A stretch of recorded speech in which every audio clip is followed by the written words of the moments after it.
Bismillahirrahmanirrahim. I am Muhammad Idris, physics teacher from Uswa College, Chakwal. Dear students, subscribe my YouTube channel, Sir Idris Physics. By subscribing my channel, you will get latest video of your physics class. Now, dear students, we come to our today lesson. Our today lesson is Chapter 1, Short Questions, Part 1 in all Punjab boards 2011 to 2019. तो the students, आज हमारे इस session में हमने जितने Punjab boards के exam हुए हैं, जिसमें आपका रावलपिंडी बोर्ड है, मुल्तान बोर्ड है, गुजरांवाला बोर्ड है, लाहौर बोर्ड है, जितने भी पंजाब में बोर्ड्स उनके एग्ज़ाम हुए हैं, उन तमाम बोर्ड्स के एग्ज़ाम पेपर से आज मैंने शॉर्ट क्वेश्चन कलेक्ट किए हैं और वो सारे के सारे जो क्वेश्चन है वो आपके पास क्या चैप्टर 1 से रिलेटेड हैं जी। तो आज हम जो है चैप्टर 1 से रिलेटेड शॉर्ट क्वेश्चन जो है जो 2011 से लेकर 2019 तक जितने मुख्तलिफ बोर्ड्स के एग्जाम पेपर फिजिक्स पेपर में आए हैं, आज हम उनको डिस्कस करेंगे। तो today our lesson chapter 1, that is short question part 1. This is part 1 lecture. So first question is define physics. जैसे कि स्टूडेंट्स हमने स्टार्ट में किया था कि फिजिक्स क्या है, branch of science which deals with the study of matter. देखें कि deals with the study of matter, ये वो आपका ब्रांच ऑफ साइंस है that deals with the study of matter and energy and mutual relationship between them. So that is called a physics. These students, ये आपके पास short question है जो कि सबका पेपर में आए हैं। तो कहता है branch of science that is deals with the study of matter, energy and mutual relationship between them is called a physics. This is your question number 1. And now next question, that is a define nuclear physics. तो ये आपके पास जो branch of physics है nuclear physics में, तो कहता है जी it discuss the study of consistent particles and interaction of atomic nuclei. कहते हैं ये वो ब्रांच ऑफ फिजिक्स है जो कि particles and interaction of atomic nuclei, यानी आप जो पार्टिकल्स हैं वो और उनके एटॉमिक न्यूक्लियाई के साथ जो इंटरेक्शन होता है that is called the nuclear physics. तो ये वो ब्रांच है जिसमें एटम्स और उसका interaction of atomic with nucleus that is called the nuclear physics. तो ये आपके पास न्यूक्लियर फिजिक्स की डेफिनेशन है। नेक्स्ट हमारे पास क्वेश्चन है what are the 3 fundamental frontiers of the fundamental sciences. तो ये क्वेश्चन आपके पास क्या 5 टाइम्स जो है रिपीट हो चुके हैं मुख्तलिफ बोर्ड के मुख्तलिफ पेपर्स में। तो 3 फंडामेंटल जो आपके पास frontiers of the fundamental sciences क्या है जी, वर्ल्ड एक्सट्रीमली लार्ज बॉडीज जी, यानी ये आपके पास क्या है लार्ज बॉडीज के हवाले से क्या करती है डिस्कस करती है, और उसके अलावा extremely small objects, small objects के हवाले से क्या करती है डिस्कस करती है, और उसके अलावा कहता है जी मिडिल साइज ऑब्जेक्ट्स के बारे में क्या करती है डिस्कस करती है, यानी कि या आप क्या कह दें वर्ल्ड ऑफ कॉम्प्लेक्स मैटर जी। तो ये हमारे पास क्या है साइंस के हवाले से जो उसके फंडामेंटल्स हैं बेसिक चीज़ें जिनको डिस्कस करती है, यानी जो साइंस सब्जेक्ट है या पास दुनिया में इंतहाई लार्ज बॉडीज के हवाले से डिस्कस करिए, जैसे हेवनली बॉडीज है, प्लैनेट्स हैं, स्टार्स हैं, यूनिवर्स हैं। इस तरह आपके पास स्मॉल ऑब्जेक्ट्स हैं जैसे कि आपके पास वायरसेस हैं, बैक्टीरिया हैं, या आपके पास क्या एटॉमिक न्यूक्लियाई है, इलेक्ट्रॉन है, पार्टिकल्स ऑफ एटम, उनको डिस्कस करती है। या आपके पास मिडिल साइज यानी complex matter of the world, ये सारे इन चीज़ों को ये क्या करती है ब्रांच ऑफ फिजिक्स जो है इनको डिस्कस करती है। नेक्स्ट हमारे पास जो क्वेश्चन है that is the question 4, define base quantities derived quantities. तो ये क्वेश्चन 5 टाइम्स क्या हो गया रिपीट हुआ है। तो बेस क्वांटिटीज से जैसा कि आपको बड़ी डिटेल में चैप्टर में डिस्कस किया गया है, ये तो जस्ट आई व्यू है कि आपके पास क्या है अदर क्वांटिटीज आर डिफाइंड। कहते हैं ये वो क्वांटिटीज बेस जिस अदर क्वांटिटीज क्या की जा सके डिफाइन की जा सके। Other quantities are defined mean derived quantities on the basis of derived quantities, यानी on the behalf of base quantities from which other quantities we can define it that are called base quantities. इनकी example देखें, जैसे length है, मास है, time etcetera, तो ये आपके पास क्या है, बेस क्वांटिटीज कहलाती हैं जी। स्टूडेंट नेक्स्ट आपके पास क्या है, डिराइव्ड क्वांटिटीज हैं। What are derived quantities? The quantities which are defined in terms of base quantities जी। कहता है जी ऐसी क्वांटिटीज जिनको हम क्या करते हैं, बेस क्वांटिटी से डिराइव करते हैं, उन्हें हम क्या कहते हैं, डिराइव्ड क्वांटिटीज कहलाती हैं जी। इनकी एग्जांपल जो है आपके पास वेलोसिटी आपका डिराइव्ड क्वांटिटी है, एक्सेलरेशन आपके पास क्या है, डिराइव्ड क्वांटिटी है, फोर्स एटसेट्रा, ये सब क्या आपके पास डिराइव्ड क्वांटिटीज हैं। यानी कि डिराइव्ड क्वांटिटीज वो क्वांटिटीज होती हैं जिनको हम क्या करते हैं, बेस क्वांटिटीज को यूज करके हम उनको डिराइव करते हैं। So that is called derived quantities. Next question आपके पास है, according to Einstein mass energy equation find the energy equivalent to mass 1 kilogram. तो कहता है आइंस्टाइन मास एनर्जी इक्वेशन को यूज करके कहता है जी कि एनर्जी फाइंड आउट करनी जो कि 1 किलोग्राम के इक्विवेलेंट हो। यानी 1 किलोग्राम हमने पढ़ा था कि जब हमने फिजिक्स की डेफिनेशन पढ़ी थी लास्ट टाइम, तो उसमें ये कहा था the study of matter energy and mutual relationship between them. तो म्यूचुअल रिलेशनशिप क्या है, यही आइंस्टाइन मास एनर्जी इक्वेशन ही है कि matter energy both are inter convertible जी। यानी इनको हम क्या करते हैं, एक दूसरे में कन्वर्ट कर सकते हैं जी। ये आपके पास है जी। अब इसमें देखें, यही वो क्वेश्चन किया गया है कि 1 किलोग्राम एनर्जी कितने, 1 किलोग्राम मास किसके इक्विवेलेंट होगी। ये देखिए हमने E = mc square formula apply किया है। इसमें हमने क्या किया है, मास आपके पास 1 किलोग्राम है, सी आपके पास क्या स्पीड ऑफ लाइट है, उसकी वैल्यू हमने पुट की है, that is 3 × 10⁸ metre per second है। तो अब हमने इसमें वैल्यूज पुट की, तो कहता है ये 9 × 10⁻16 जूल इतनी एनर्जी क्या है इसके इक्विवेलेंट होगी। अगर आपके पास 1 किलोग्राम मास है, उसे हम जब कन्वर्ट करेंगे तो क्या होगा, 9 × 10⁻16 जूल एनर्जी बनेगी, इतनी बड़ी मास बनेगी जी। यानी ये आपस में क्या इंटर कन्वर्टेबल है जी। नेक्स्ट स्टूडेंट्स हमारे पास क्वेश्चन है, that is give the drawbacks to use the period of a simple pendulum as time standard जी। तो ये आपका एक्सरसाइज का क्वेश्चन जी। स्टूडेंट ये देखें 21 टाइम्स क्या होता है सबका बोर्ड में पेपर्स में रिपीट हो चुका है फ्रॉम 2011 to 2019। ये कितना क्वेश्चन है। तो कहता है इसमें ड्रॉबैक्स बता दें कि हम जब सिंपल पेंडुलम के टाइम पीरियड को एज ए टाइम स्टैंडर्ड के तौर पे यूज करते हैं, तो उसमें ड्रॉबैक्स कौन से हैं। तो कहता है जी ये आप देखें फार्मूला हमारे पास क्या है इसका, T = πL/g। आप इस बेसिक फार्मूले को देखें तो हमारे पास इसमें दो क्वांटिटीज क्या है मौजूद हैं जिस पर ये डिपेंड कर रहा है, दैट इज द लेंथ। यहाँ पर देखें इसमें लेंथ है और साथ जी है जी। तो कहते हैं कि ये आपके पास लेंथ पे डिपेंड करता है और ग्रेविटेशनल एक्सेलरेशन जी पे डिपेंड करता है। तो कहते हैं ये इस तरह के जो ड्रॉबैक्स हैं जो हो सकते हैं। इसमें पहला जो ड्रॉबैक्स है कि आपके पास value of g varies with altitude जी। यानी हाइट बढ़ने के साथ साथ, ये देखें मैं इसको अंडरलाइन कर रहा हूँ, कहता है हाइट बढ़ने के साथ साथ क्या होता है, वैल्यू ऑफ जी क्या होती है, चेंज होती है जी। एक तो ये आपके पास ड्रॉबैक्स है। फिर कहते हैं मैंने दूसरी बात की कि लेंथ ऑफ पेंडुलम पर भी सिंपल पेंडुलम का टाइम पीरियड डिपेंड करता है। कहते हैं कि due to season of change, कहते हैं सीजन चेंज होने से, वेदर चेंज होने से टेम्परेचर चेंज होता है, जिसकी वजह से क्या होता है इसकी लेंथ ऑफ जो थ्रेड है वो क्या होता है, कम या ज्यादा हो सकती है, जिसकी वजह से क्या होता है इसका टाइम पीरियड कम या ज्यादा हो जाएगा। ये इसमें ड्रॉबैक्स है। और लास्ट बट नॉट लीस्ट ये आपके पास क्या, एयर रेजिस्टेंस। तो इसमें कहता है जी एयर रेजिस्टेंस भी जो है वो भी आपके पास क्या करती है, time period of simple pendulum को अफेक्ट करती है। तो डेफिनेटली अगर एयर रेजिस्टेंस ज्यादा होगी तो आपके पास जो सिंपल पेंडुलम को बाब है वो स्लो मूव करेगा, जिसकी वजह से क्या होगा इसका टाइम पीरियड जो है चेंज हो जाएगा। तो आपके पास जो है ये हमारे पास क्या उसके ड्रॉबैक्स हैं, इफेक्ट्स हैं। ये आपके पास 21 टाइम्स क्या हो चुका है, ये क्वेश्चन रिपीट हो चुका है जी।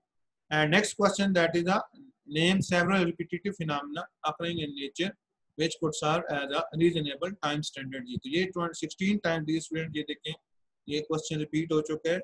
तो कहता है जी कुछ रिपीटेटिव फिनोमेना के एग्जांपल दे दे जो which are occurring in nature and serve as a reasonable time standard, तो हम क्या कर सकें, यूज कर सकें। तो नेचुरल फिनोमेना क्या होते हैं जो कि आफ्टर रेगुलर टाइम इंटरवल के बाद या same after certain time interval के बाद क्या करते हैं, अपनी मोशन को रिपीट करते हैं, that are called natural phenomena. तो डियर स्टूडेंट्स इसमें आप देखें तो एग्जांपल देख लें, rotation of earth around the sun. ये आप देख रहे हैं, ये आपके पास एक एग्जांपल है, that is rotation of earth around the sun. जो अर्थ है सन के गिर्द रोटेट करती है, खास सर्टेन टाइम पीरियड के बाद क्या करती है, अपने एक राउंड कंप्लीट कर लेती है।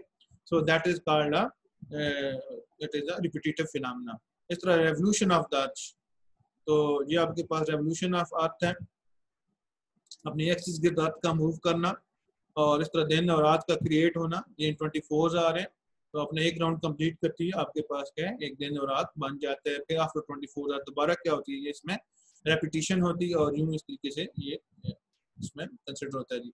आगे आपका rotation of the moon around the earth है, ये इसकी एक और एग्जांपल है, जिसमें देखें कि आपका जो कमरी कैलेंडर है, ठीक है, वो आपके पास rotation of moon around the earth है। तो ये भी एक खास टाइम पीरियड तक ये बात क्या करता है, अपनी मोशन को रिपीट करता है। सो ये भी आपके पास क्या है, रिपीटेटिव फिनोमेना है।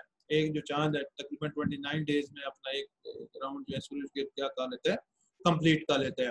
And after that atomic vibration crystal, तो ये आप देख रहे हैं कि एटम जो है वाइब्रेट करता है क्रिस्टल में, तो उसकी ये जो है ये भी रिपीटेटिव फिनोमेना में कंसिडर होता है। जैसे आप पास सीज़न 133 एटम है, वो अपनी वाइब्रेशन जो है कंप्लीट करता है एक सेकंड में, जितनी वाइब्रेशन कंप्लीट करता है। तो हमने सेकंड डेफिनेशन ये डिफाइन की थी।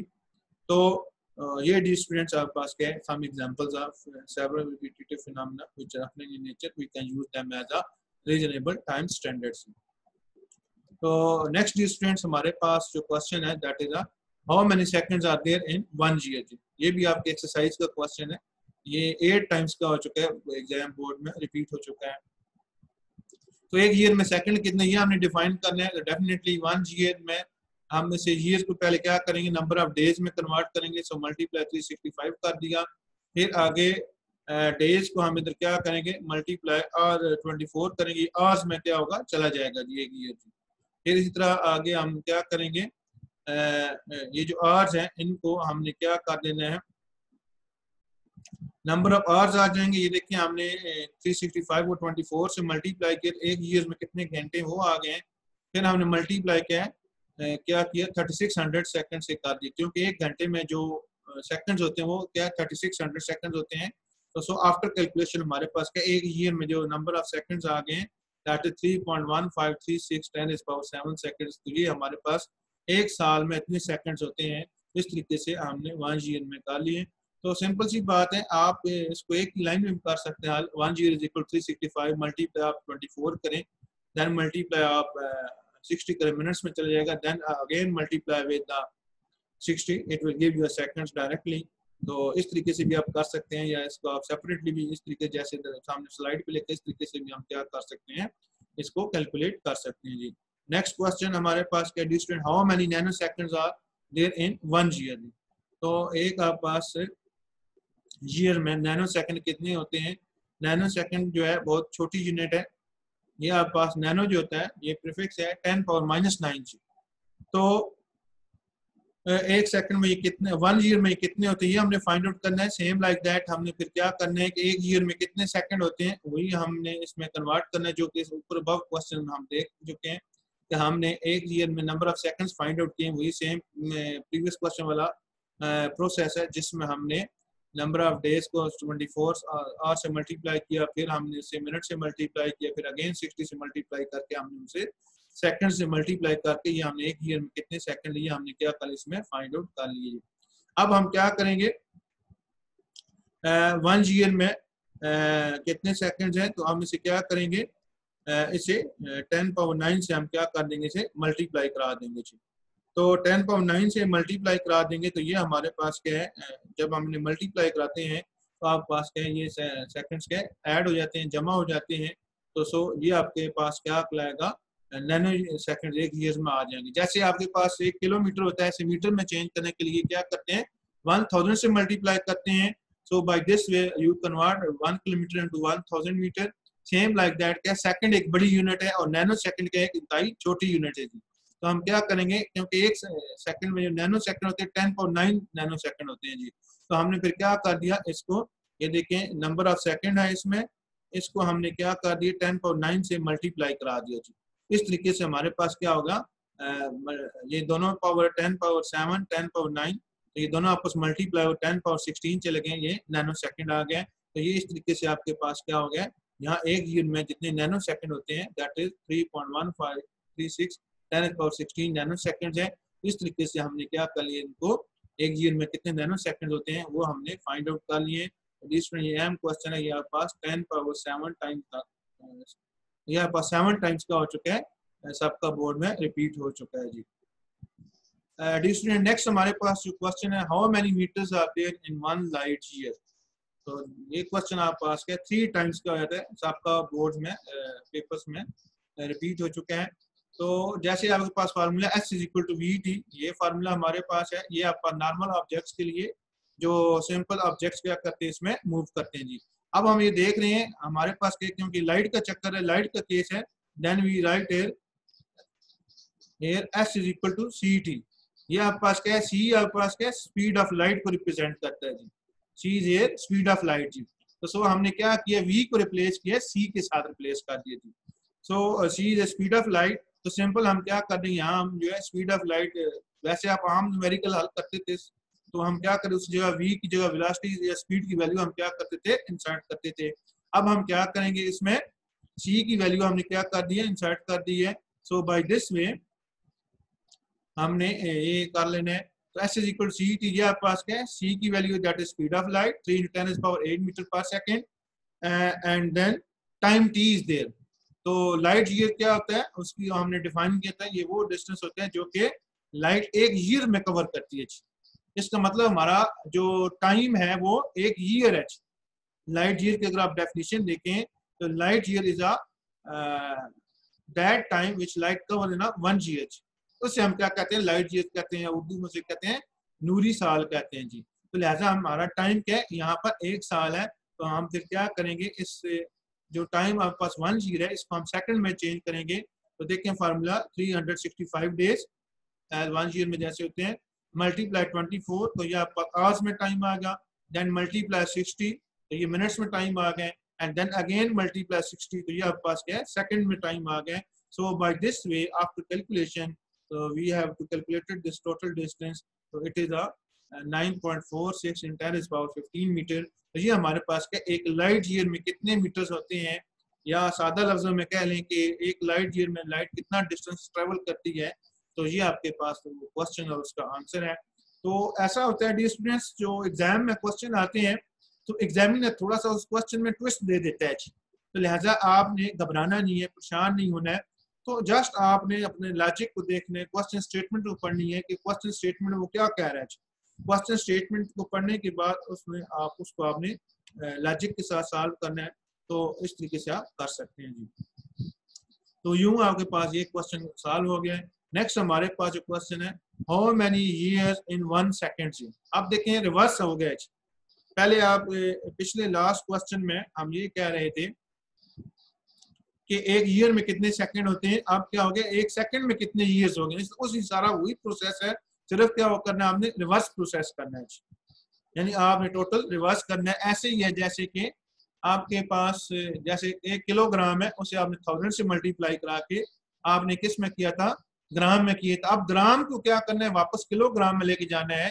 तो क्या करेंगे, इसी तरीके से 1000 पे डिवाइड करेंगे। यहाँ पर भी क्या होगा, एक ईयर में कितने सेकंड है, then you have to divide 1 second by total number of second in 1 year. इस तरीके से आप क्या करेंगे, फाइंड आउट करेंगे। प्रोसीजर हुई आपके पास 1 ईयर में 365 डेज।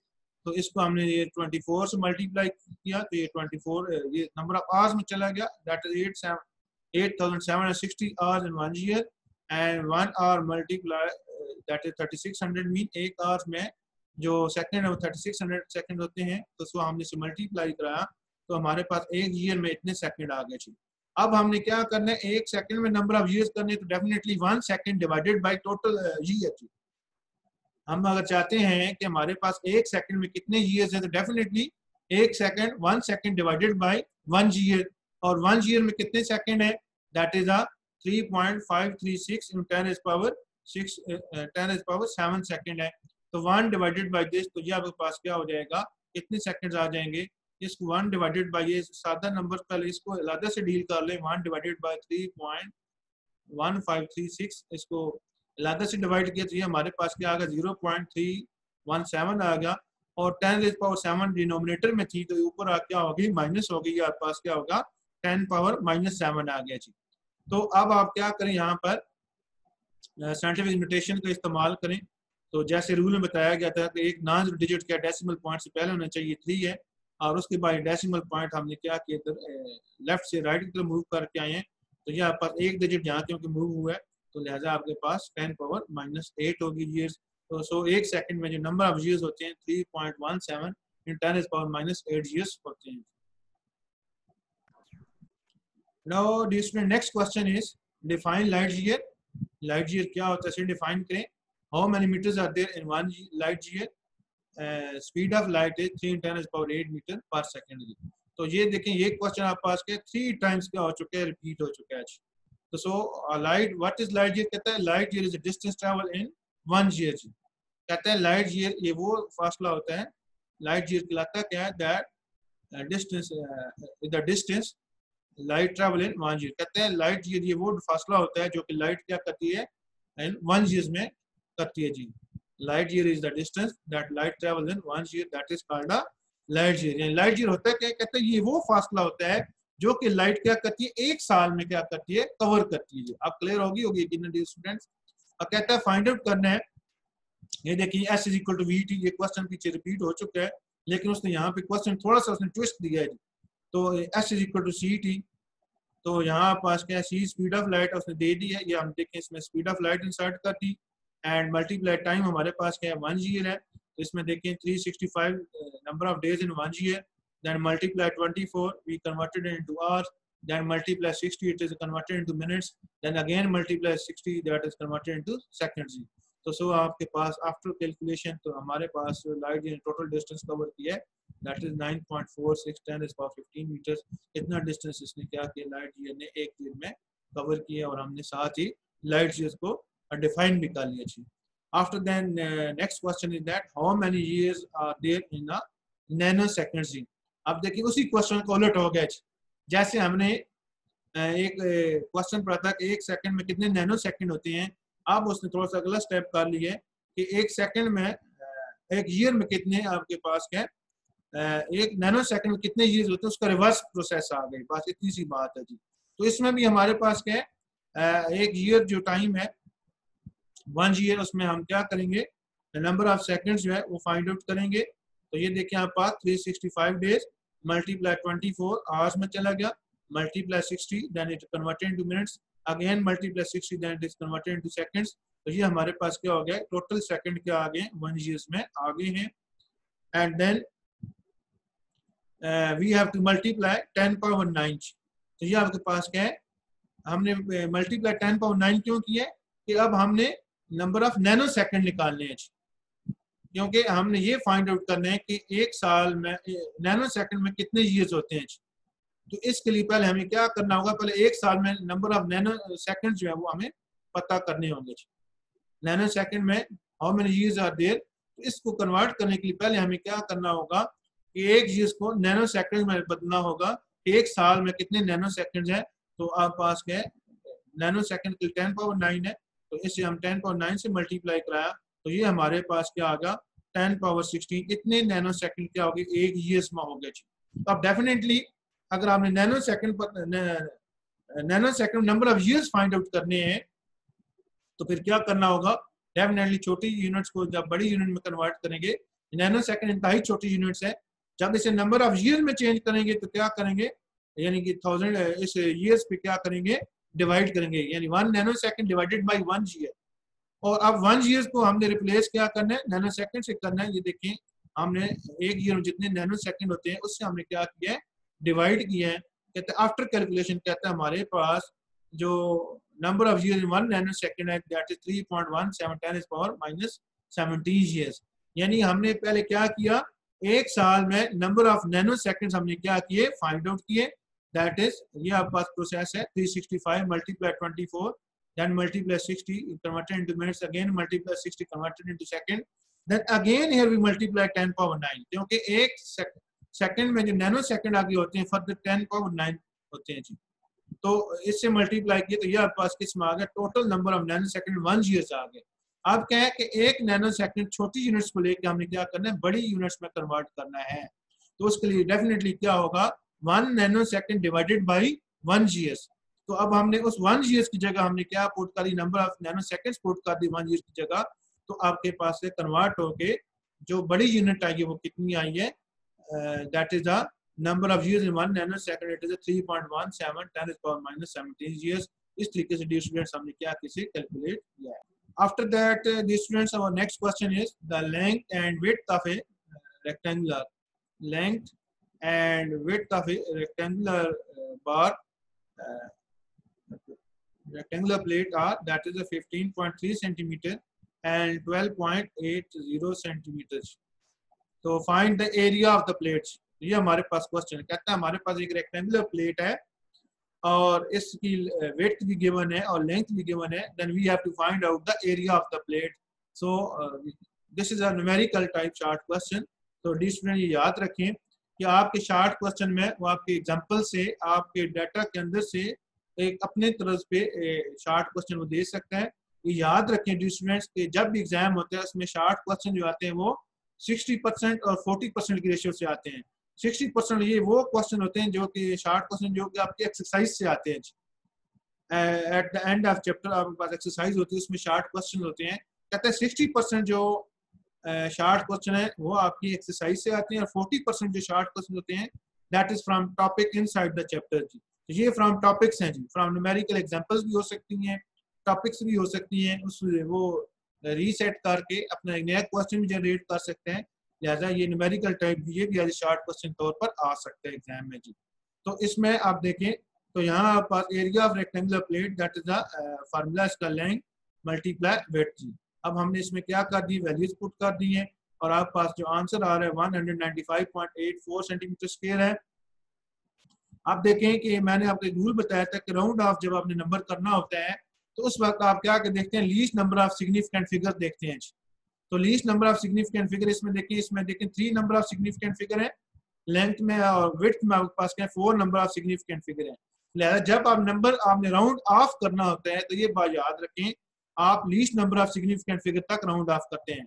अगर आपने अप्रोप्रिएट प्रिसीजन तक करना हो तो least number of decimal places तक क्या करते हैं, प्रिसाइज करने के लिए उससे आप least number of decimal places को कंसीडर करते हैं, वहां तक क्या करते हैं आप राउंड ऑफ करते हैं। आप इसमें देखें 3 सिग्निफिकेंट फिगर है तो सो हमने इस नंबर को क्या कर दिया 3 सिग्निफिकेंट फिगर तक क्या दिया, इसको राउंड ऑफ कर दिया। अब 8 के ग्रेटर देन 5 है तो सो आपके पास जो प्रीसीडिंग डिजिट है 5 इट विल रेज बाय 1। सो आपके पास क्या है फाइनल आंसर जो आ गया है राउंड ऑफ होके दैट इज 196 सेंटीमीटर स्क्वायर। तो ये आपके पास क्या question and then its explanation. Next हमारे पास क्या है question 15 that is a base unit है। तो ये 2 टाइम क्या हो चुका है बोर्ड में इनमें रिपीट हो चुके हैं। बेस यूनिट्स कहते हैं the units which are associated with the base units are called base जी, बेस क्वांटिटीज के साथ जी कहते हैं ऐसी units which are those units which are associated with the base quantities that are called base units, or you can say that the units which are used to make base quantities that units are called base units। तो ये इसकी definition भी हो सकती है और इसकी example आपके पास क्या है बेस यूनिट्स की metre and then kilogram, second, ampere, kelvin, candela, mole etcetera, ये सारी की सारी क्या बेस यूनिट्स हैं जी। तो बेस यूनिट्स को आपने ऐसा यूनिट सिस्टम बड़ी डिटेल से पढ़ा है। ये वो यूनिट्स है जिनको हम साइंटिस्ट ने फर्स्ट टाइम खुद जो है ये स्टैंडर्ड बनाए मुख्तलिफ बेस क्वांटिटीज को मेजर करने के लिए। So the units which are used for measurement of base quantity that are called base units. तो ये हमारे पास क्या इसके एग्जांपल्स हैं। तो नेक्स्ट डियर स्टूडेंट्स हमारे पास जो क्वेश्चन है that is define derived units. तो ये भी आपके पास क्या 2 टाइम्स जो है रिपीट हो चुका है। The associated units which are derived from the base units, तो that is called derived units. कहते हैं डिराइव्ड यूनिट्स क्या ऐसी यूनिट्स होती हैं जिनको हम क्या करते हैं बेस यूनिट से क्या करते हैं अखज़ करते हैं, that is called derived units. And इसकी एग्जांपल्स आप देख लें। इसमें डिराइव्ड यूनिट्स जो है जैसे आप पास एरिया की यूनिट है मीटर स्क्वायर है, इस तरह वॉल्यूम की यूनिट क्यूबिक सेंटीमीटर है या क्यूबिक मीटर है। तो कहता है ये वो यूनिट्स है डिराइव्ड यूनिट्स जिनको हम क्या करते हैं बेस यूनिट्स का इस्तेमाल करके हम क्या करते हैं डिराइव करते हैं जी। आप इसमें देखें एग्जांपल दे रहे हैं जैसे न्यूटन है तो न्यूटन भी आपके पास क्या डिराइव यूनिट्स है। आगे आपके पास जूल है, ये भी आपके पास क्या डिराइव यूनिट्स है।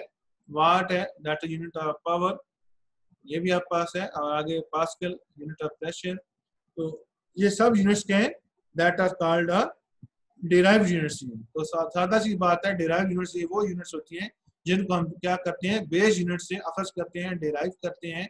तो that are called derive units. ये देखें आप पास derive from the base units, ठीक है। ये वो यूनिट्स होती हैं जिनको हम क्या करते हैं, बेस यूनिट से, derive from base units, that are called derive units. And next आपके पास क्या है, what are the supplementary units. तो सप्लीमेंट्री यूनिट्स कौन सी होती है, राइट देयर नेम्स। तो डी स्टूडेंट्स, सप्लीमेंट्री यूनिट्स ये वो यूनिट्स होती हैं जो कि ना ही प्रॉपरली बेस यूनिट में कंसिडर होती है, ना ही वो डिराइव यूनिट्स में कंसिडर होती हैं। लिहाजा इनके लिए एक और अलग सिस्टम रखा गया है, यानी सिस्टम के अंदर इनकी यूनिट्स को एक अलग रखा गया, उनको हम क्या कहते हैं, सप्लीमेंट्री यूनिट्स कहते हैं। कहते हैं कि ये जो यूनिट्स है नॉट येट क्लासिफाइड। ये देख लें, जैसे मैंने आपको बताया है कि सप्लीमेंट्री यूनिट्स क्या है, ये वो यूनिट्स हैं जो कि ना ही बेस यूनिट्स में आती हैं और ना ही डिराइव यूनिट्स में कंसिडर होती हैं। यानी ये किसी तरह से किसी भी, यानी दो क्लासिफिकेशन है ना, base units and derive units. तो कहते हैं ये दोनों में फिट नहीं हो रही प्रॉपरली, कहते हैं ये इन बिटवीन है, ये दरमियान वाली है जी, लिहाजा इनकी क्लासिफिकेशन नहीं हो सकी। इसको हम क्या कहते हैं, सप्लीमेंट्री यूनिट्स होती है। ये देख लें, कहते हैं ना ये आइदर बेस यूनिट्स में कंसिडर हो रही है, ना ये आपके पास क्या है, डिराइव यूनिट्स में आती है जी। ऐसी यूनिट्स में हम क्या कहते हैं, सप्लीमेंट्री यूनिट्स कहते हैं। इसकी एग्जांपल आपके पास क्या है, रेडियन है, स्टील रेडियन है, ये आपके पास example of the supplementary units है। और इनको हम बड़ी डिटेल में टॉपिक्स में डिस्कस करके आए हैं जी। Please, if you have any question, then you can ask questions.